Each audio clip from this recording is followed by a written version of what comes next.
안녕하십니까. 지난 시간에 이어서 오늘은 임간 묘포에 대해서 말씀을 드리고자 합니다. 임간 묘포라는 의미는 뭐냐 하면은 묘목, 우리가 산에다 심을 수종을 처음에 묘목을 양성을 하죠. 바로바로 산에다가 종자를 파종해서 하는 경우도 있겠지만은 그렇게 되면은 소실이 너무 많기 때문에 일반적으로 우리나라에서는 묘목을 양성해 가지고 이 묘목을 갖다가 산에다가 일정 간격을 띄워서 식재를 하죠. 그래서 그 묘목을 양성하기 위해서 일반적으로 묘포장에서 묘목을 양성을 많이 하죠. 그런데 우리가 묘목 양성하는 묘포장에서 하는 것은 굉장히 대량으로 또 다양한 수종으로 또 편리하게 이렇게 양성할 수 있도록 포장을 만들어 놨습니다만은 좀 특이하게도 일반적인 그 집 가까운 묘포장이 아니라 임간 묘포를 조성해 가지고 묘목을 양성하는 경우도 있습니다. 임간 묘포라고 하는 경우는 하는 것은 의미가 묘목 양성을 위해서 숲속에 조성된 묘포 또는 포장이라고 말할 수 있겠습니다. 말 그대로 임간, 숲풀림 사이간, 숲 사이에 묘포장을 조성하는 것이 바로 임간 묘포다. 그러면은 왜 임간 묘포를 조성하냐? 그것은 이제 장점에서 찾을 수가 있겠습니다. 임간 묘포의 장점은 묘목이 환경에 잘 적응하여 묘목을 이식했을 때 하자 발생률이 낮다는 것의 장점입니다. 그래서 임간 묘포는 어떤 수종의 나무를 어디에다가 식재하느냐에 따라서 식재하고자 하는 지역에다가 임간 묘포를 조성하는 것입니다. 예를 들자면 지역적으로 저기 서울에다가 나무를 식재해야 되는데 임간 묘포를 전주에다가 묘포를 조성한다는 것은 조금 안 맞는 얘기죠. 그래서 서울에다가 식재를 해야 될 것 같으면은 서울 지역 주변 또 서울 지역 주변에 산림이 있겠죠. 산림 그 산에다가 숲속에다가 임간묘포를 조성해 가지고 거기서 묘목을 양성해 가지고 거기서 캐 가지고 다시 그 지역 주변에다가 식재를 하는 것이 옳다. 전주 지역의 전주 지역 산림 숲 사이에다가 임간묘포를 만들어 가지고 거기서 묘목을 양성해 가지고 그놈을 캐 가지고 서울 지역 주변에 산에다가 심는다는 것은 임간묘포의 묘목 양성의 뜻과는 목적과는 다르다. 무슨 뜻인지 알겠죠? 그래서 어느 지역의 산에다가 조림을 하기 위해서는 그 지역의 산에다가 묘포장을 만들어서 묘목을 양성하는 것이다. 그래야만이 그 지역에서 종자에서부터 자랐기 때문에 환경에 적응하면서 컸겠죠. 그렇기 때문에 이식을 하더라도 크게 하자 발생률이 없다, 적다 이 말이죠. 없는 것은 아니겠죠. 적을 뿐이죠. 예를 들자면 다른 지역의 묘목을 갖다가 식재하는 것보다는 그 지역의 묘목을 갖다가 식재하는 것이 하자 발생률. 다른 지역의 치는 뭐 한 20% 30% 하자가 생겼다 하면은 그 지역의 치는 뭐 5% 10% 정도 하자가 발생한다. 그래서 임간묘포를 조성해서 묘목을 양성하는 경우도 있다 이 말입니다. 그 다음에 그런데 그런 장점은 있는 반면에 장점이 있는 반면에 단점도 있다는 거죠. 단점은 뭐냐? 조성과 운영 관리에 비용이 많이 든다. 집 가까운 곳에 또는 집 가까운 곳이고, 집 가까운 곳이면서 농기계가 들랑달랑하기에 쉽게 뭐 도로가 접근성이 좋다든가 할 경우에는 조성하기가 쉽죠. 농기계 들랑달랑 할 수 있다면은 농기계 가서 트랙터로 가서 쫙 노터리 쳐놓고 관리기로 가서 딱 두렁 메고 거기에다가 식재를 하는 것이 쉽다 이 말이죠. 그런데 임간매포 지역에는 산이라면은 산에 도로가 났으면, 그래도 임도가 나 있으면 그래도 다행인데 임도가 나 있지 않은 경우도 있을 것이고요. 만약에 임도가 났다고 하더라도 집과 거리가 좀 있겠죠. 그러면 거기까지 트랙터라든가 관리기라든가 이런 것이 이동 거리가 있기 때문에 아무래도 시간이 걸리겠죠. 그 다음에 트랙터 관리기 뿐만 아니라 이런 그 퇴비 같은 거, 비료 같은 것도 가지고 가야 되고, 농기구 같은 경우도 가지고 가야 되고, 종자 같은 것도 이동해야 되고, 이런 차원에서 조성하는데 일반적인 모포장보다는 훨씬 조성하는데 어렵다. 운영관리도 마찬가지입니다. 운영관리도 집 옆에 있으면, 집 앞에 있거나 집 옆에 있으면은 아침 저녁으로 틈나는 대로 쉽게 가서 확인할 수 있고, 또 문제가 생겼을 경우에는 쉽게 문제를 해결할 수도 있을 것이다. 그런데 문제는 뭐냐? 멀리 있기 때문에 거기까지 가야 돼요. 현장 확인하러. 바쁠 때는 불과 5분 사이도 틈을 내기가 어렵죠. 근데 이동 거리가 있다면 5분 가지고는 갔다 오기가 어렵죠. 그래서 운영 조성과 운영 관리에 있어서 비용이 많이 든다. 이것이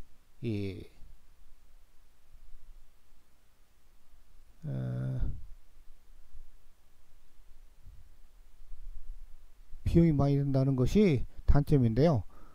29 화재 발생률이 높다. 이것은 잘못 써진 것이네요. 지워주세요. 29 화재 발생률이 높다는 것은 이것은 일반 묘포에서 산에다가 이식했을 때 화재 발생률이 높은 건데, 장점하고 단점하고 좀 비교를 해보시면 아시겠지만은 29 화재 발생률이 높다는 것은 내가 잘못 착각을 하고 거기다가 글을 써 올린 것 같으네요. 29의 화재 발생이 적다는 거죠. 낮다는 거죠. 장점은 환경에 잘 적응하여 화재 발생률이 낮은 것이고, 단점은 조성과 운영 관리에 비용이 많이 든다. 즉 묘목 양성에 비용이 많이 들고, 여기는 환경 적응에 환경 적응이 잘 돼가지고 29의 화재 발생률이 적어진다. 그것이 이제 장점이라고 보겠습니다. 여기 좀 그 29 화재 발생률이 높다는 것은, 이것은 안 되는 말이니까, 틀린 얘기니까 이건 지워주세요. 내가 다음번 강의 때는 다음 연도죠. 다음 연도, 내년도 강의 때는 이 부분을 지우고 강의를 하도록 하겠습니다. 자, 미안합니다. 다음 페이지로 넘어가겠습니다. 여기 되어 있네요. 여기도 이렇게 되어 있네. 여기 요것을 지우고 해야 되겠습니다. 여기서는 안 지워지죠. 하여튼 장점이라는 것은 지금까지 설명을 드렸던 거요. 29 화재 발생률 때 이것은 틀린 얘기니까 이건 지워주시고요. 자, 다음 페이지로 넘어가겠습니다. 자, 우리나라 인목 축적의 증대 요인에 대해서 한번 살펴보도록 할까요? 자, 우리나라가 1960년대 70년대까지만 하더라도 우리나라 산 하면은 닉네임 별명이 뭐냐? 벌거숭이였습니다. 벌거숭이. 그런데 지금 현재 우리나라 산 하면 별명이 벌거숭이다 하면은 웃기는 사람이네 라고 당장에 그렇게 얘기가 나올 겁니다. 웃긴다. 응? 절대 벌거숭이가 아니죠. 우리나라 산이. 근데 불과 한 한 4, 50년 만에 굉장히 우리나라 산이 우거졌죠. 숲이 굉장히 울창해졌습니다. 그 이유는 뭐냐? 그 요인은 뭐냐? 굉장히 다양한 요인을 가지고 있습니다. 자, 여기 10가지로 지금 제가 올려놨습니다만은 하나하나 볼까요? 국가의 적극적인 지원. 자, 국가가 적극적으로 산에다가 나무를 심어주었습니다. 국가가 가지고 있는 산, 국유림이 아니고 내가 가지고 있는 산, 사유림인데도 불구하고 당연히 국유림은 국가에서 나무를 심지만은 사유림인 내 산에다가도 국가가 거의 무료로 나무를 심습니다. 이 국가의 엄청난 지원이죠. 자, 국가가 그러면 내 산에다가 나무를 심었어요? 그러면 국가가 또 숲가꾸기도 해줍니다. 지금 숲가꾸기 하죠. 숲가꾸기는 언제부터 생겼냐면은 IMF 이후에 생겼습니다. 숲가꾸기는. 왜 숲가꾸기가 생긴 줄 아세요? 숲가꾸기가 생긴 이유는 IMF 때 많은 사람들이 직장을 잃었잖아요. 많은 분들이 아시는 분들은, 젊은 분들은 잘 모르시겠지만 1990년대 후반 1997년도부터 IMF가 터져가지고 우리나라 많은 직장인들이 직장을 잃었습니다. 그럼 직장을 잃었으면 어떻게 돼요? 가정 경제가 엉망이 되겠죠. 돈을 못 벌어보니까요. 가정 경제가 엉망이 되면은 그 가장들 뿐만 아니라 가족들까지도 먹고 사는데 지장이 많고 힘들죠. 물론 국가에서 많은 지원을 해줬습니다만은 그래도 힘들죠. 그 이제 직장인들 직장에서 그만둔 사람들을 갖다가 국가에서 돈으로 지원해 줬습니다. 현금으로. 근데 가만히 보니까 국가에서 아무것도 안 하는 사람한테 돈만 계속 지원해 줄 수는 없잖아요. 그래서 산림청에서 아이디어를 내가지고, 야, 놀리지 말고 조금이라도 일을 했을 때 돈을 주자. 그렇게 이제 정부 차원에서 기획을 해가지고, 그렇다면 어떻게 했거나 산림청에서 숲가꾸기를 한번 해보자. 숲가꾸기를 하면 일당 얼마씩, 노는 사람은 그 대신에 지원을 줄이든지 없애든지 했다. 그러니까 숲가꾸기를 하니까 일을 했을 때 돈을 주어서 좋고, 또 숲을 또 가꾸니까 잔존시킨 나무는 잘 자라고 경쟁을 하지 않으니까요. 또 숲도 깔끔해지고. 그래서 이런 차원에서 숲가꾸기가 시작되는데, 그 숲가꾸기가 지금까지도 이어지고 있습니다. 지금까지도 거의 30년 24, 5년 돼가죠. 23년 됐네요. 23년. 근데 앞으로 언제까지 이 숲가꾸기가 지속될지는 누구도 모르죠. 그렇게 국가에서 개인 것인데도 불구하고 국가에서 나무도 심어주지, 국가에서 가꾸기도 해주지. 자, 그래서 나무가 한 30년 50년 커가지고 나무를 만약에 벌채를 한다 하면 내 산에서 토지만 내 것이고 국가에서 심어주고 가꿔줬는데, 거기서 나온 목재를 이제 나중에 벌채를 한다면은 그 벌채를 했을 때 그 벌채에 해서 돈 번 것, 벌채 수입은 누가 갖습니까? 벌채 수입은 내가 가져요. 참 우리나라 좋은 나라죠. 우리나라 좋은 나라요. 국가에서 내 땅에다가 다 나무 심어주고 가꿔주고 나무 다 키워가지고 벌채를 했어요. 나무로 벌채를 해가지고 그 목재를 파는데 수입이 생겼어. 수익이 생겼는데 그 수익금은 나를 준단 말이에요. 얼마나 좋아요 우리나라. 이렇게 국가의 적극적인 지원을 했고요. 두 번째는 연료의 대체. 과거 7, 80년대 뭐 90년대까지도 나무를 연료로 사용하는 경우가 많았습니다.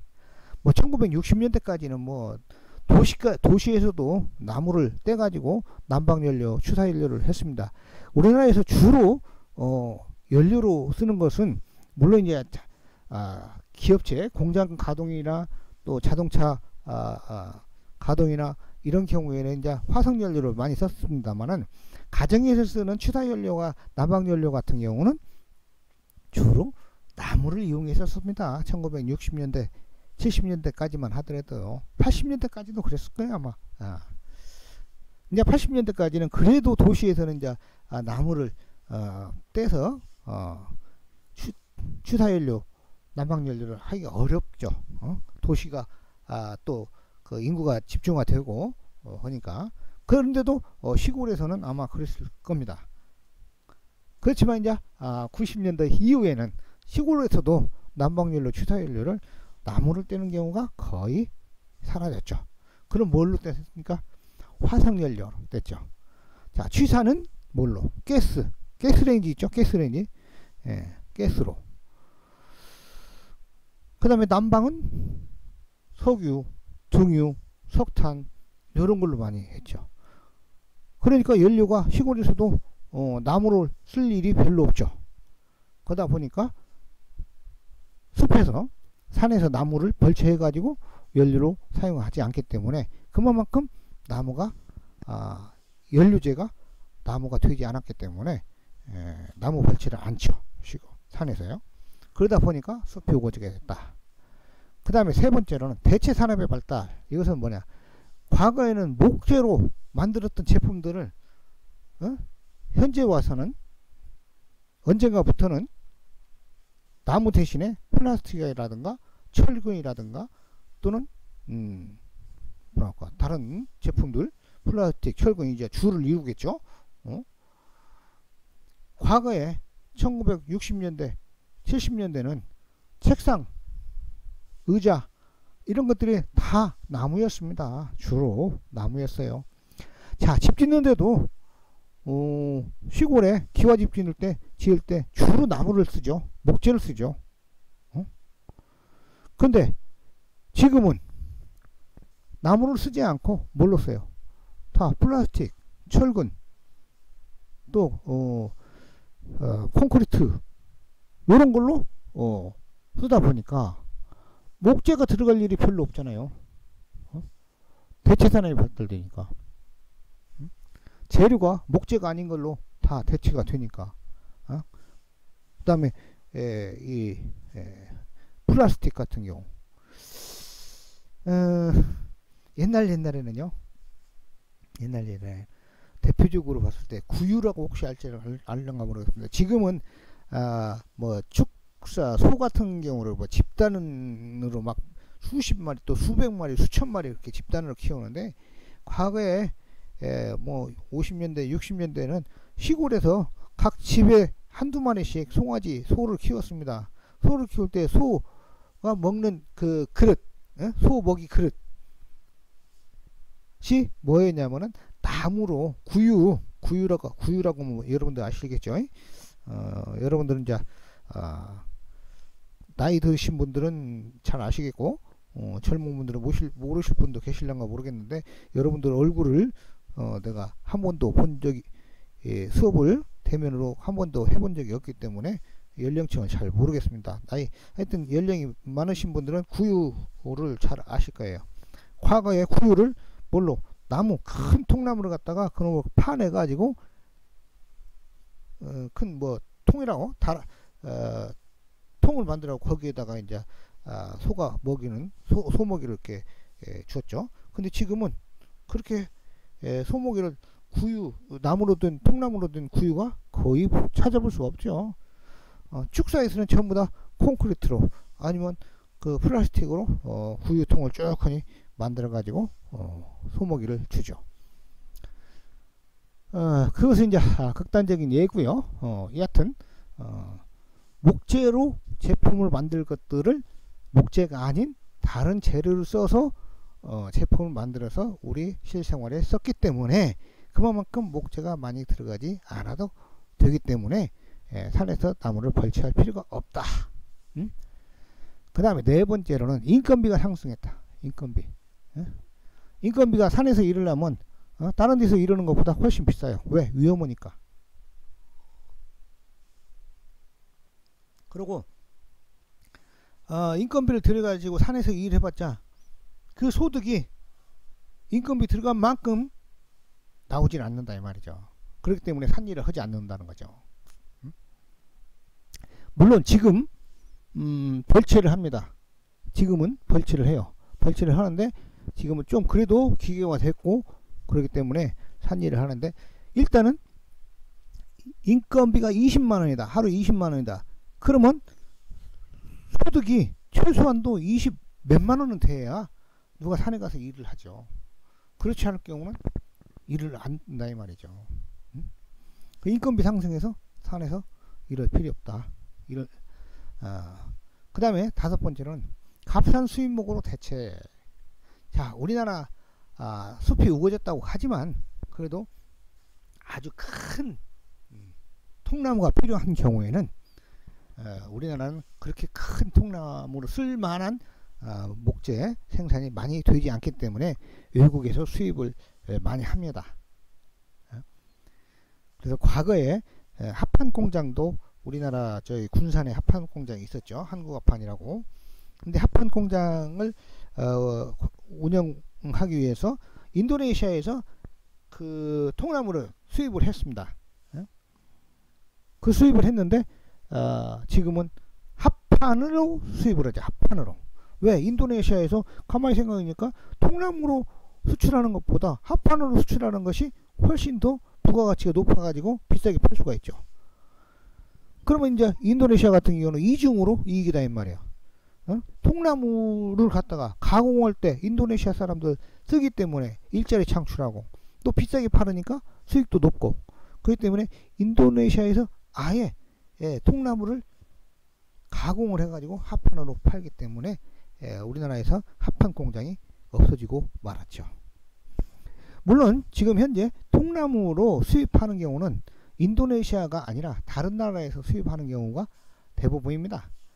특히 이제 호주 같은 나라에서 수입을 한다고 해요. 뭐 합판을 만들기 위해서 통나무를 수입하는 것이 아니라 대부분이 목재나 아니 뭐야 판재나 각재를 만들기 위해서. 특히 이제 요즘에는 또 저기 목재로 된 집도 짓기도 하고요. 또 집 내부에 편백으로 붙여가지고 내부에서 향이 많이 나게 피톤치드가 많이 발산이 될 수 있도록 그 편백 통나무를 수입을, 물론 이제 우리나라에서도 몇십 년 전에 심었던 편백은 상당히 커가지고 그것으로도 판재를 켜가지고 플로링 만들고 또 벽체를 붙여가지고 향기나게 만들 수도 있죠. 그렇지만 우리나라에서 생산하는 통나무보다는 외국에서 수입한 통나무가 오히려 싸다 이 말이죠. 오히려 싸요. 그래서 우리나라에서 생산된 목재를 사용하는 것보다는 외국에서 수입한 목재를 사용하는 것이 값이 싸기 때문에 수입목으로 대체한다. 그래서 우리나라 것을 많이 벌채할 필요가 없다. 그래서 숲이 우거졌다. 인목 축적이 증대됐다는 것은 숲이 우거졌다는 겁니다. 인목 축적이 뭐 보통 우리가 헥타르당 헥타르면 약 3,000평 정도 되는데요. 3,000평이면 100m 곱하기 100m 가로 세로 100m씩 그때 몇 입방메다가 되냐. 근데 지금 거의 2020년도죠. 거의 지금 160, 70입방메다 정도 될 겁니다. 아마 전쟁 후에는요, 아마 옛날에 한번 보여줬는 거 모르겠는데 전쟁 후에는 불과 뭐 몇십 입방메다밖에 안 됐습니다. 자, 그 다음에 여섯 번째는 왜 우리나라 숲이 우거졌냐. 산림 기술이 발달됐다. 산림 기술. 과거에는 우리나라 사람들이 독일에 가면, 저는 가보진 않았습니다만 굉장히 숲이 우거져 있다고 그래요. 막 흑림이라고 굉장히 그 아름드리 나무들이 우거져 있다고 그래요.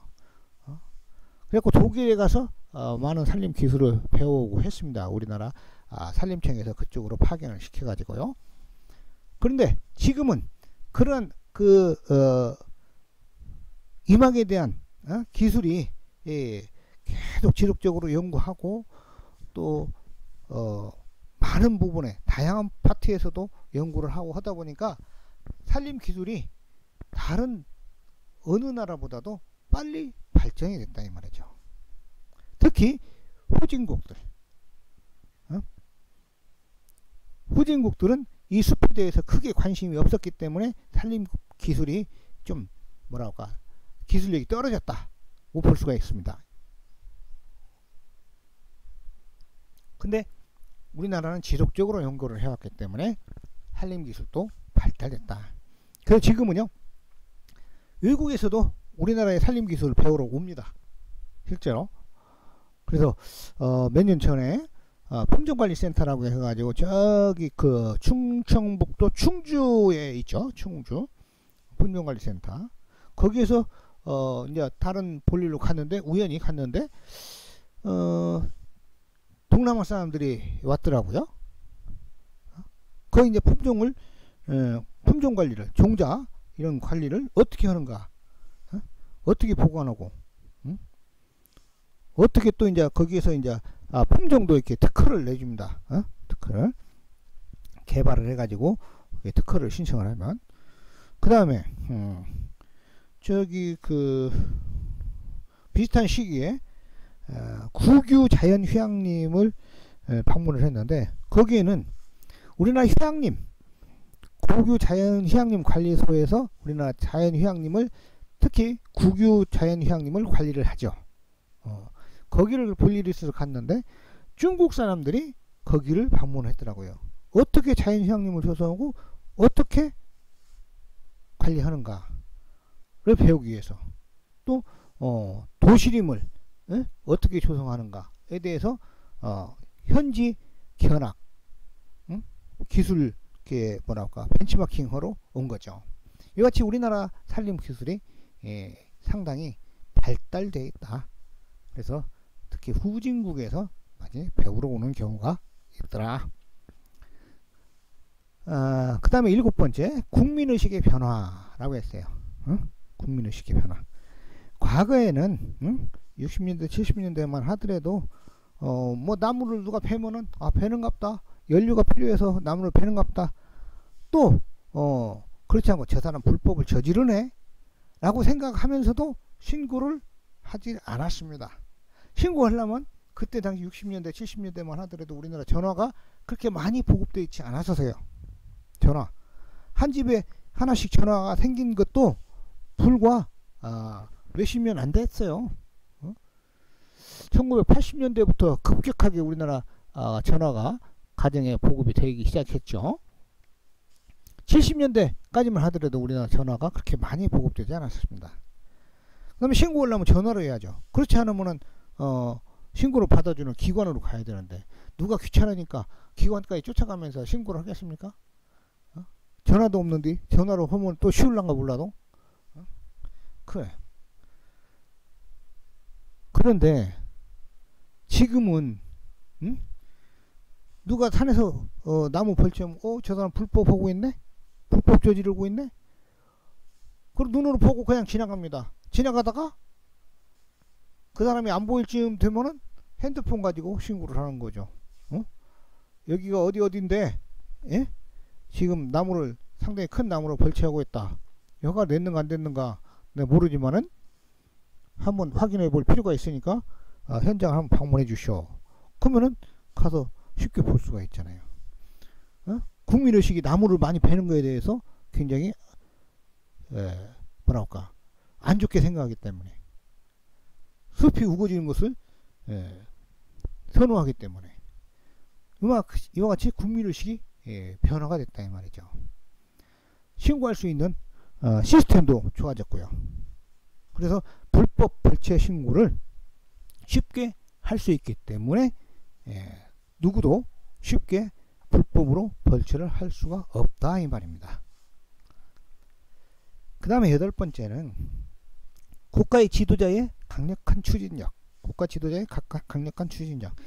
우리나라 숲이 우거지기 시작한 지가 어느 때부터 시작했냐면 박정희 대통령 시절부터 산에다가 나무를 많이 심기 시작했습니다. 박정희 대통령 시절 때 진짜 나무 많이 심었죠. 오지금은 이제 산에 나무를 심으러 가면서 노래를 부르면서 산에다 나무를 심자 이런 식으로 해가지고 노래를 부르는 노래까지도 만들면서 나무를 심자고 했어요. 그때 당시에 슬로건이 뭐냐면 치산치수다. 치산치수. 치산치수라는 것이 뭐냐? 산을 잘 다스려야 물을 잘 다스릴 수 있다. 그런 슬로건이 있었습니다. 그래가지고 산에서 이게 벌채하는 것을 강력하게 벌을 주었어요. 참 그때 당시만 하더라도 참 우리나라 국민들이 국가기관에 꼼짝을 못했죠. 솔직히 꼼짝을 못했어요. 지금도 시골에 가면은요, 뭐 도시도 조금은 그럴 수도 있겠지만요, 과거에는 도로가 동네 도로가 사람이 다닐 수 있는 폭이 불과 1m 정도도 안 되는 도로가 많이 있었어요. 근데 새마을운동 하면서 최소한도 뭐랄까 그때 당시는 이제 그 소가 끓는 마차 정도는 지나가야 물건 운반을 무거운 물건을 운반할 수 있잖아요. 사람이 지고 다니면 뭐 1m만 있으면 사람이 지게로 짊어지고 가는 데는 크게 문제가 없죠. 그렇지만 마차가 다니려면은 1m 가지고는 다닐 수가 없죠. 그래서 사유지를 갖다가 도로로 확장을 했습니다. 돈을 보상해주고요? 아니요. 돈도 보상도 해주지도 않고요. 근데 이제 사유지 소유자들은 굉장히 반대가 심했죠. 그렇지만 어쩔 수 없이 반대가 심했지만 어쩔 수 없이 그 땅을 자기 그 사유지를 갖다가 도로로 개설을 할 수밖에 없었다 이 말이에요. 국가에서 밀어붙이니까.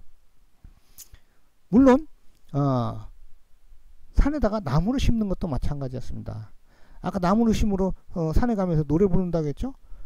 지금은 산에다가 나무 심으면서 그 산에다 나무 심는 인건비를 다 지급을 해줍니다.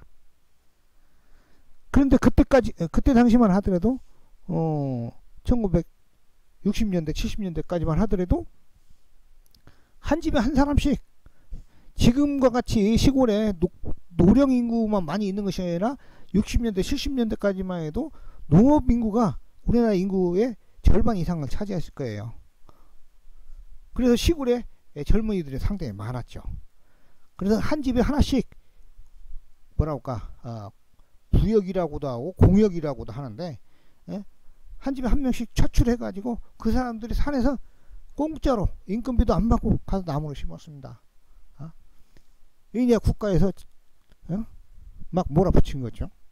국가에 돈을 얻고 하니까 인건비도 안 주면서, 참 지금 같으면은 상상도 못하고 꿈에나 생각할 법한 그러한 일들이 벌어졌었습니다. 그렇게 가지고 산에다가 박정희 대통령 시절에 엄청나게 많은 나무를 심었죠.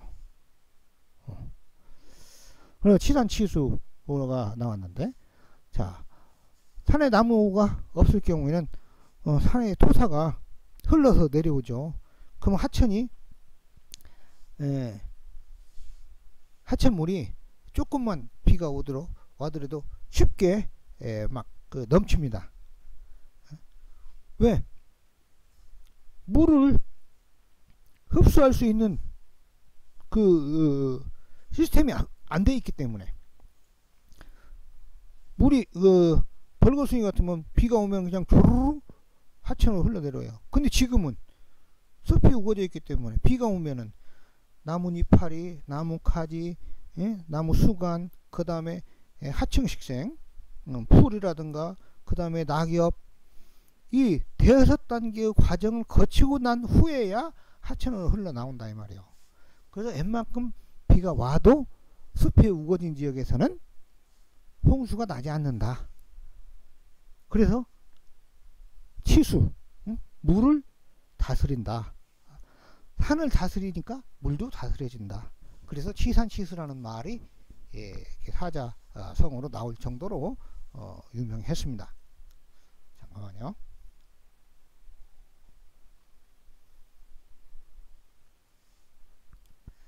이와 같이 국가 지도자의 강력한 추진력이 있었다는 거.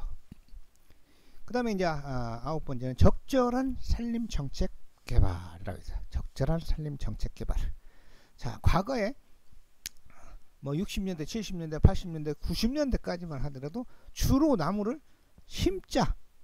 왜? 나무를 심어야 할 장소가 많기 때문에, 그만큼 숲이 벌거숭이였기 때문에 매년 한꺼번에 한두 해에 1, 2년 사이에 전체 우리나라 산림 면적을 갖다가 나무를 다 심을 수가 없잖아요. 심는다 손 치더라도 묘목양성을 그렇게 많이 해야 되잖아요. 근데 묘목양성에서부터 심는 것까지도 짧은 기간에 몇 년 안에 그렇게 다 심을 수가 없었죠. 그래서 연도별로 이렇게 산림 계획을 세웠죠. 뭐 1차 산림 계획, 1차 10개년 계획, 뭐 2차 10개년 계획, 3차 10개년 계획, 이런 식으로. 그 다음에 지금에 와서는 숲이 많이 우거져 있으니까 또 어떤 정책을 해요? 복지 정책을 해요. 산림을 갖다가 국민들이, 우리나라 국민들이 어떻게 복지적인 측면에서 이용할 수 있는가? 그 복지가 뭐냐? 대표적으로 휴양림 이용하는 거, 그 다음에 치유원, 요즘에 치유원, 숲채원, 치유의 숲, 이런 것들이 많이 조성되고 있죠.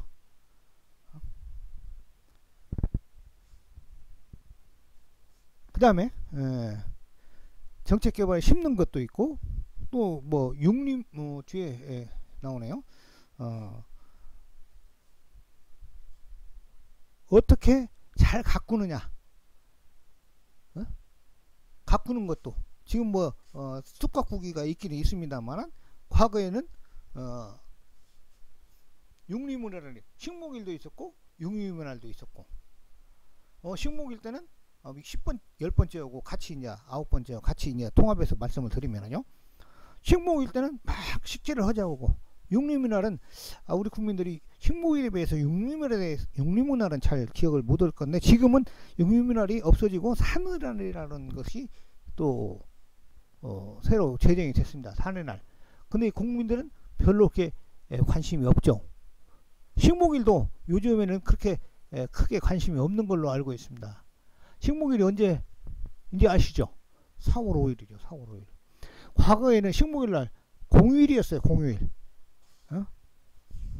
하루 쉬어줄 테니까 나무를 심어라.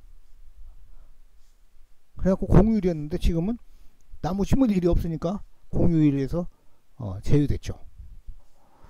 이와 같이 적극적으로 국민들이 참여할 수 있도록 유도를 많이 했습니다. 그래서 우리나라 숲이 이렇게 엄청나게 울창해졌다는 것입니다. 이게 바로 우리나라 인목축적의 증대 요인입니다. 자, 그 다음에는 숲의 공익적인 가치가 무엇인가에 대해서 알아보도록 하겠습니다. 숲의 공익적인 가치, 환경 휴양 자원으로서 가치라고 해놨네요. 자, 굉장히 다양하게 있습니다. 공익적 가치가 뭐 2018년도를 기준으로 해가지고 약 221조 원의 공익적 가치가 있다겠죠. 어떤 것들이 있는가 이렇게 한번 보기로 합시다요. 아주 다양하네요. 기후 완화, 재해 방지, 공해 방지, 보건 휴양, 그 다음에 기타 효과. 기타 효과도 굉장히 다양하게 있습니다. 이것을 하나하나 구체적으로 또 설명을 해 보도록 하겠습니다. 자, 기후 완화. 기후는 뭐냐? 크게 기후라는 것은 온도, 습도, 그 다음에 바람, 이 세 가지를 합쳐서 기후라고 통틀어서 얘기를 할 수가 있겠죠. 그러면은 숲이 이 세 가지를 갖다가 완화 효과, 적당하게 또는 인간에게 좋은 방향으로, 특히 인간을 중심으로 얘기를 하기 때문에 대부분의 모든 환경을 얘기할 경우에, 자, 인간에게 적절하게 완화시킨다는 거죠. 첫 번째, 기온의 완화 효과.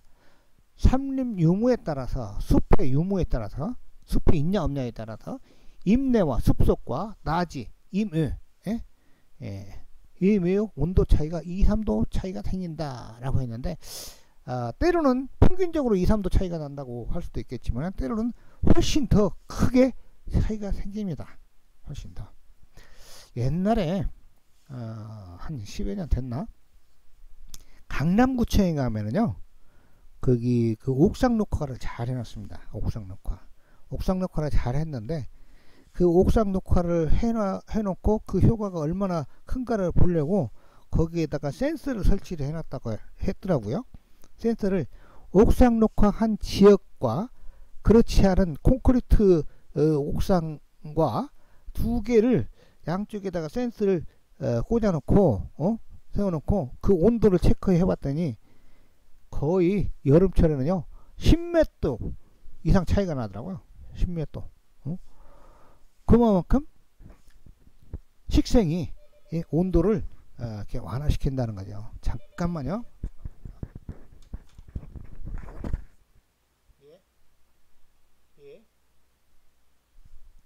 미안합니다. 전화가 와서 잠깐 통화를 했습니다.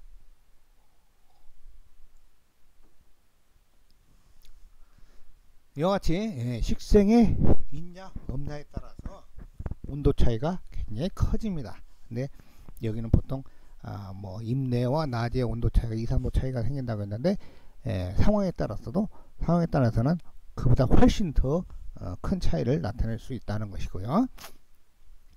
그 다음에 좋은 점은 또 뭐냐, 여름에는 온도를 낮춰준다 이 말이죠. 여름에는 숲이 있음으로써 온도를 낮춰주고 겨울에는 온도를 높게 해준다 이 말이죠. 참 좋죠. 여름에는 시원하게 해주고 겨울철에는 따뜻하게 해준다는 거죠. 이게 얼마나 좋습니까, 숲이. 그 다음에 숲 아래로 내려갈수록 온도는 이렇게 36도에서 22도로 여기서 14도나 차이 나네요.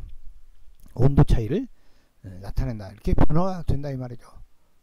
그래서 여름 임내는 온도가 낮고 겨울 임내의 온도는 높게 나타난다.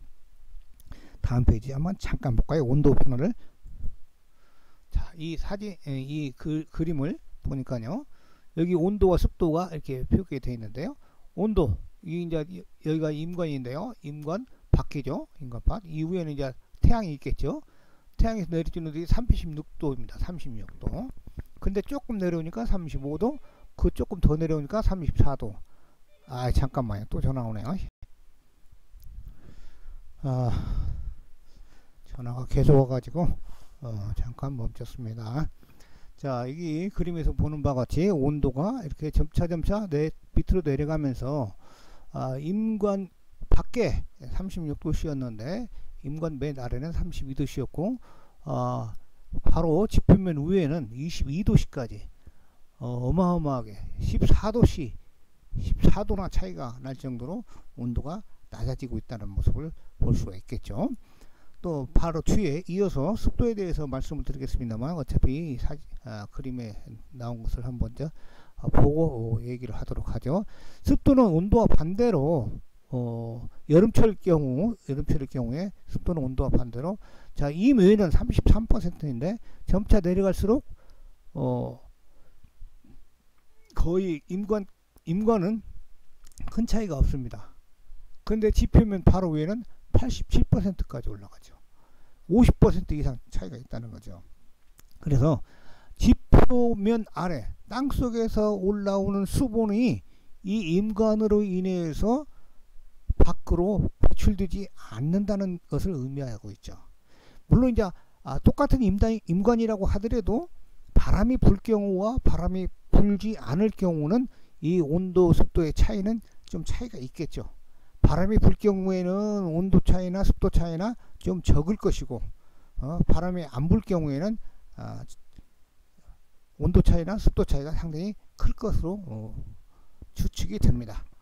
아마 그럴 가능성이 높다고 볼 수가 있겠죠. 여기는 어차피 사진을 보시면은 뭐 여러 가지 산림 공익적 기능에 대해서 이렇게 그림에다가 표시를 해놨습니다. 다시 원위치로 가서요. 자, 기온의 완화는 이와 같이 숲 아래로 내려갈수록 온도는 이렇게 큰 변화가 있다는 것 그림에서 보셨죠. 습도도 완화시킨다. 그런 것은 뭐냐? 습도는 숲 아래로 내려갈수록 이렇게 33%에서 87%로 변화되고 있다는 것을 그림에서 보셨죠. 물론 여름철에는 온도가 이렇게 36도에서 22도로 내려가지만 반대로 겨울철에는 임외가 춥겠죠. 더 임외가 물론 이렇게 온도는 이렇게 높지는 않겠습니다만 예를 들면 임외가 마이너스 5도 정도라면은 임내는 뭐 0도나 뭐 1도나 이런 식으로 약간 높아질 수가 있겠죠. 그렇지만 이제 여름철에 임내의 온도 차이보다 겨울철에 임내의 온도 차이는 좀 적을 수도 있겠다라는 생각이 듭니다. 이와 같이 기온과 습도의 완화가 되고 산림은 보습 효과가 있으며 수림의 밀도와 면적에 의해서 약간 차이는 있으나 숲의 유무에 따라서 약 5% 이상의 습도 차가 생긴다고 그랬어요. 수림의 밀도, 숲이 빽빽하게 우거져 있냐, 아니면 좀 그 드물게 심어져 있냐, 숲이 나무가 드물게 서 있냐, 아니면 빽빽하게 서 있냐에 따라서, 그 다음에 면적이 얼마나 크냐 적냐에 따라서 차이가 있을 수 있죠. 그래서 수림의 밀도와 면적에 의해서 온도 차이와 습도 차이가 약간의 편차는 있을 수 있다 라는 것입니다. 자, 지금까지 약 47분 정도 설명을 드렸습니다. 방풍 효과도 해도 되는데요. 기억하기 쉽게 다음 시간에 이 방풍 효과에서부터 다시 시작하도록 하고 오늘은 여기까지 하도록 하겠습니다. 여러분들 수고하셨습니다. 약 1시간 정도.